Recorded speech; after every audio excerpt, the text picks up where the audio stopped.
Hey guys, I'm Dov, and today I'm back with more Total War Warhammer 2 online action. We're here today with another viewer-submitted replay. This one's from Sean Flan, and he is going to be taking the SKAVEN against the Dark Elves, so let's get straight to it. You can see he's split his army here into two groups. We've got a Warp Lightning Cannon and a Weapons team with each Rattling Guns here and Jezzails here, with some mixed infantry, clan rats, plague monks, very good pick here. Ikit leading the way on his doom wheel, some rat ogres supporting, very nice. For the Dark Elves, we got Cold One Dread Knights out to the wings, currently taking some very expensive damage. Harpies in the corner, along with Dark Riders in the opposite corner. We've got Supreme Sorceress Lore of Beasts on a Cold One. Front line of Hellebroni, Hargoneth Executioners, Blackguard of Nagaron with 3 Witch Elves, including Sisters of Singing Doom. Very interesting. These Dread Knights, unfortunately, are just getting wrecked by Jezzails and these Warp Lightning Cannon right now. This is extremely expensive damage to be taking right now, and those units are going to be paying off in a big hurry. Yeah, those Dread Knights are going to get pushed back, which is pretty unfortunate, but looks like we're going to have a Manticore summon online, as well as the Harpies running in, so hopefully he can draw out the Howling Warp Gale with one of these units. That being said, Howling Warp Gale plus this unit of Rattling Gunners on these Harpies is not going to be the best situation. You can see Ikit overcast the Howling Warp Gale there to give it the extended duration, and then the Rattling Gun's going to open up there. Oh man. Yeah, this is not going to be a good time for these Harpies. Oof, absolutely brutal. Meanwhile, the other Dread Knights were able to come through and collapse here and actually shatter this Warp Lightning Cannon crew, so very good play there. They are taking some heavy Overwatch fire from those Rattling Gun teams, but the Rat Ogres had been drawn off by those Dark Riders, and so the Dread Knights were able to get in there and actually shatter that Warp Lightning Cannon crew. So that's already pretty good value from those Dread Knights. They still haven't quite paid themselves off yet, but the infantry engagement getting underway here. Sisters of Sing Doom did actually miss their charge here, but the Hargoneth Executioners and other units will obviously beat down the SKAVEN infantry here, no problem. Plague Monks should at least be able to get in and get some damage done. But yeah, Ikit meanwhile trying to zap this Manticore here as it chases off Warp Lightning Cannon crew. Ikit actually probably going to use his Doom Wheel to potentially charge the Manticore. Believe it or not, Ikit charging single entity models actually can do some okay damage because he has a pretty high charge bonus. 50 charge bonus is not too bad. It's not the best for a Chariot Lord, but still. Rat Ogres getting in here, doing a good rear charge on these Blackguard, but at the same time, they really don't want to sit in sustained combat for too long. But if they can at least hold them down for the time being, these Jezzails looking for high value targets probably want to go after the Supreme Sorceress, but some reserved Plague Monks here just kind of hanging back. Notice these Dark Riders are chasing off some routing units, but they don't appear to be chasing off this Warp Lightning Cannon crew. We'll see.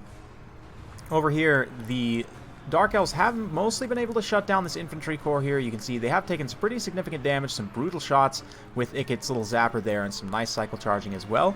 There are still some Dread Knights hanging around, though, and plenty of healthy elite infantry here. Unfortunately, these Jezzails kind of caught out of position with not any support, but these Plague Monks will be able to do some okay work, but yeah, Supreme Sorceress is going to be able to see them off.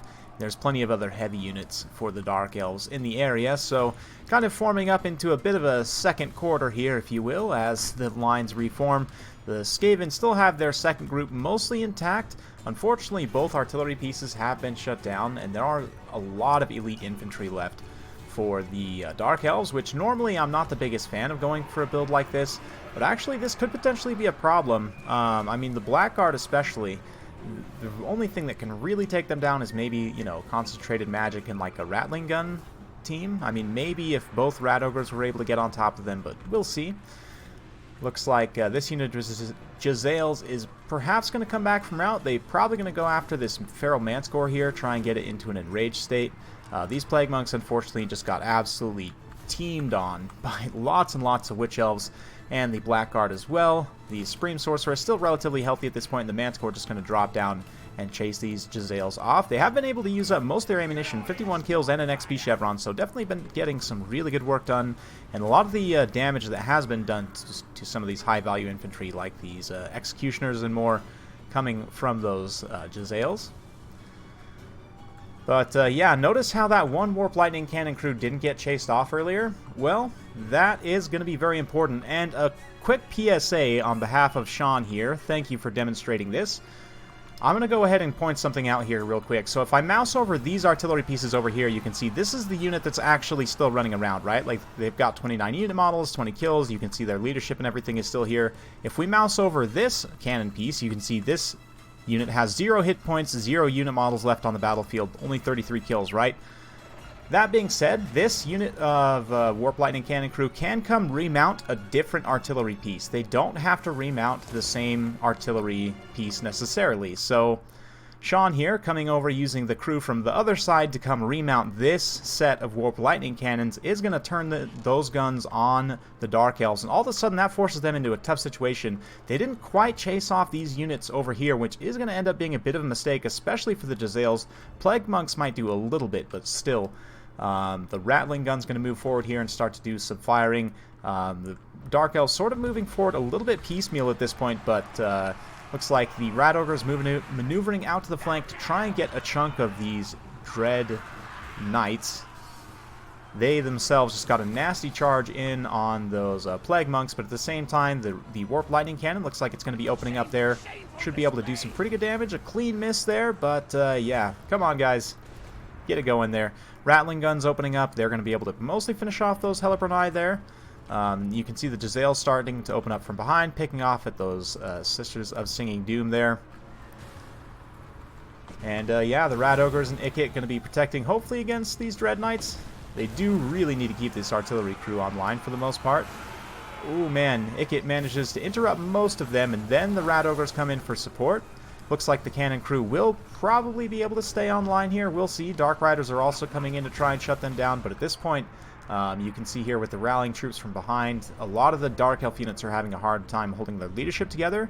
Healthy unit of Plague Monks here still going to be moving in, and despite their lack of AP, they'll still do well here. Witch Elves aren't going to be, well, actually, they'll trade pretty cost effectively with Witch Elves at the end of the day. Yeah, not bad at all considering their high melee attack anti-infantry versus the low armor of the Witch Elves. It'll be a pretty atrocious trade, but they should be able to do okay there.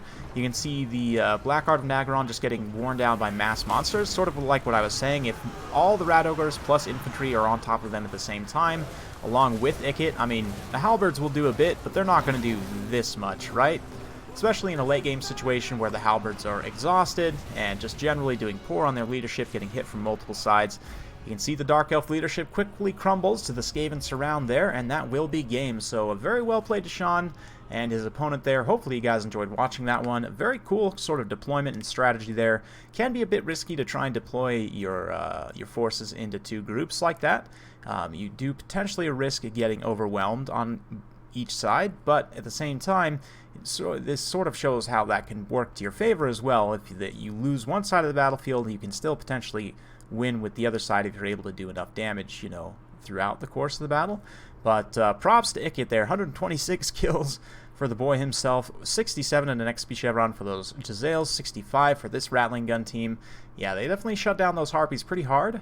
The Warp Lightning Cannons doing good damage to the Dread Knights, obviously very cost effective. The one unit of Dread Knights, though, was able to get 73 kills, XP chevron.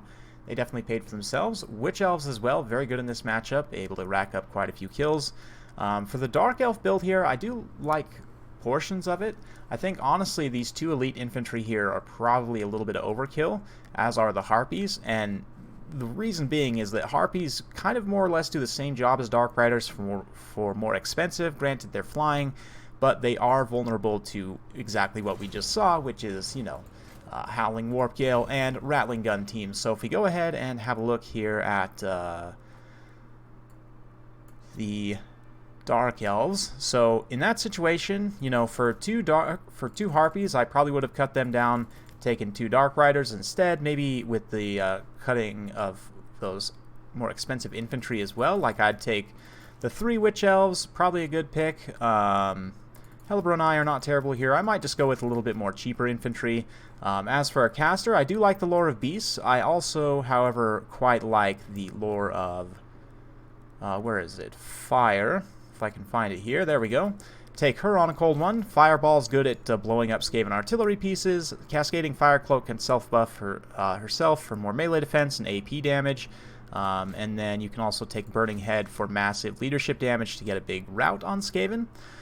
Something like this, and then, yeah, honestly, you don't really need the elite AP anti-infantry of the Hargoneth Executioners, in my opinion. I mean, really, unless you run into something like the Council Guard, but even then, with Mass Witch Elves, you can probably deal well enough with them.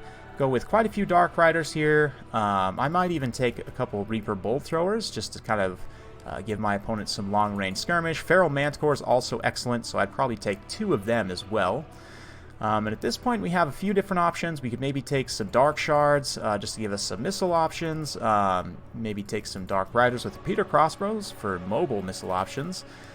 You could take like a Slanesha's Harvesters for some elite, mobile back line hit and run. Along with the Manticores, you can definitely clean up units very quickly. So something like this, a nice wide, balanced Dark Elf army, I think is going to be a better way to go. I just think against the Skaven, going that narrow is really, really risky.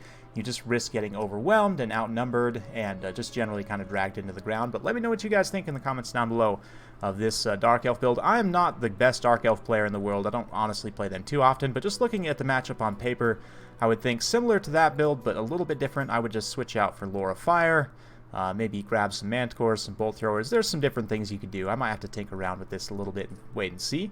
But let me know what you guys think. Hopefully you enjoyed. If you do like this sort of content, be sure to like, subscribe, hit that bell notification button so every time I upload a new video, you'll be notified. Thanks again for watching, and we'll see you next time.